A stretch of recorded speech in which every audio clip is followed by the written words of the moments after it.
As we all know, the Nintendo Switch revolutionized the gaming world, combining the best of home console and handheld gaming into one. But with the Switch 2 on the horizon, could it push Nintendo's dominance even further?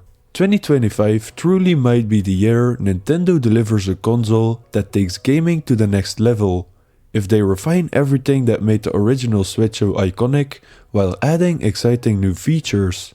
With a rumored lineup of next-gen games, the Switch 2 could do way more than just keep up with the competition. But will this live up to the hype? Let's break down what makes the Switch 2 a potential game changer and why it could easily become the go-to console for players everywhere. People were not too happy with my last video, to put it lightly. But I still stand with my opinion. In short, I said that waiting might be smarter than buying the Switch on release, giving my honest opinion and reasoning why. So that's why today I will take a more positive approach. We can all agree that the success of any Nintendo console has always been tied to its exclusive games, and the Switch 2 is no exception. Think about it, new entries in the Zelda, Mario, Metroid and Pokemon franchises are practically guaranteed to create waves of excitement. For me, Zelda has always been a system seller, and after the monumental success of Breath of the Wild and Tears of the Kingdom, the expectations for a follow-up are sky high. And with prospects of a new Super Mario game, I really hope Galaxy. It's easy to see how Nintendo's iconic franchises could drive massive interest in the Switch 2. But with the Switch 2, it will be really exciting to see how these games are uniquely designed to make the most out of the hybrid nature of the console. When you're a Nintendo fan, the games are a huge part of the draw, and these familiar, beloved franchises will undoubtedly be a huge part of the Switch 2's success. The hardware improvements for the Switch 2 are truly exciting. First off, the enhanced graphic capabilities would be a game changer. Imagine playing Zelda or Metroid Prime in stunning 4K when docked, with smoother, more detailed visuals that make the world feel even more immersive. On top of that, if the rumored improvements to battery life are true, we could be looking at hours of uninterrupted gameplay, whether you're sitting in a lesson or chilling at home. Although the Joy-Cons had some problems, they were revolutionary, but there's always room for refinement. With them being bigger, I'm hoping for better ergonomics, enhanced haptic feedback, and maybe even more intuitive motion controls to make the experience even more interactive. Just this combination of power and portability could offer an experience that's both cutting edge and familiar, which is exactly what Nintendo fans want. One of the most exciting aspects of the Switch 2, as revealed in the launch trailer, is the backwards compatibility with most existing Switch titles. This basically means that players won't have to leave their favorite games behind when upgrading to the new console. You'll be able to just carry over your library and continue where you left off.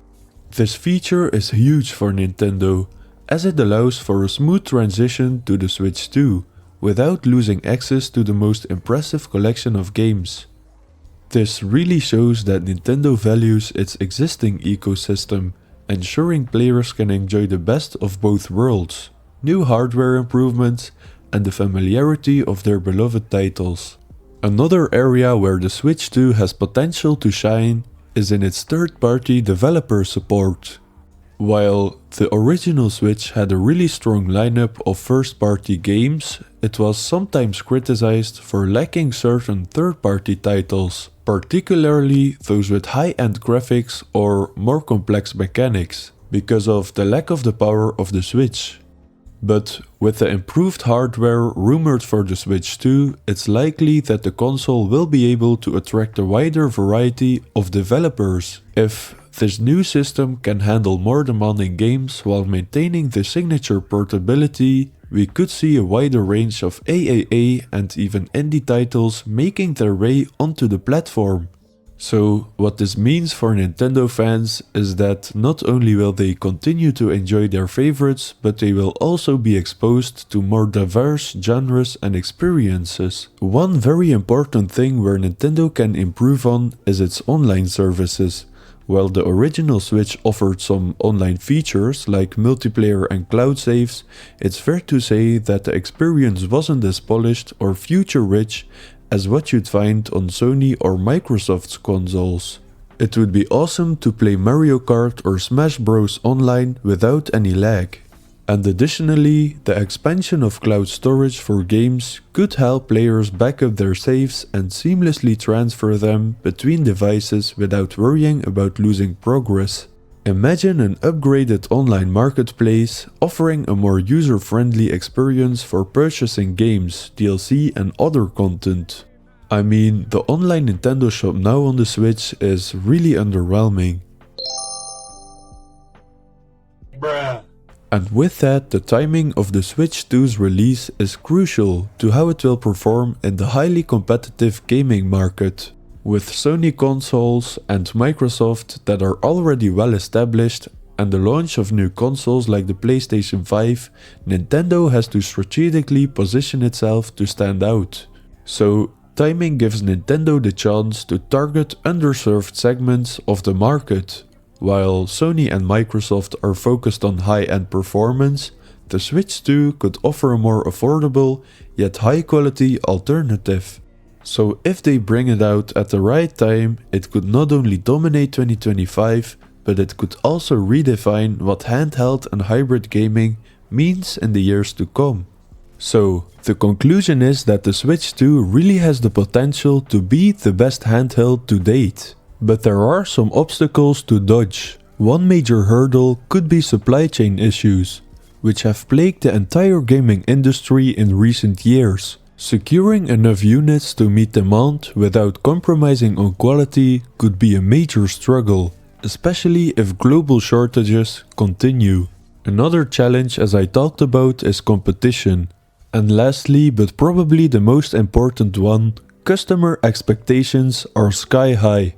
After all, the Switch was a massive success, so fans will expect even more from its successor. Nintendo could overcome these hurdles by staying focused on what makes the Switch unique: its hybrid design, user-friendly interface, and unparalleled first-party games. If they execute well on the key aspects we talked about, I think it could be the gaming console of 2025.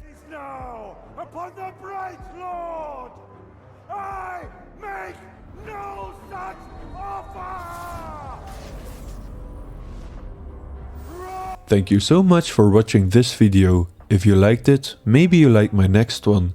And as always, don't forget to like, share, comment, donate, master.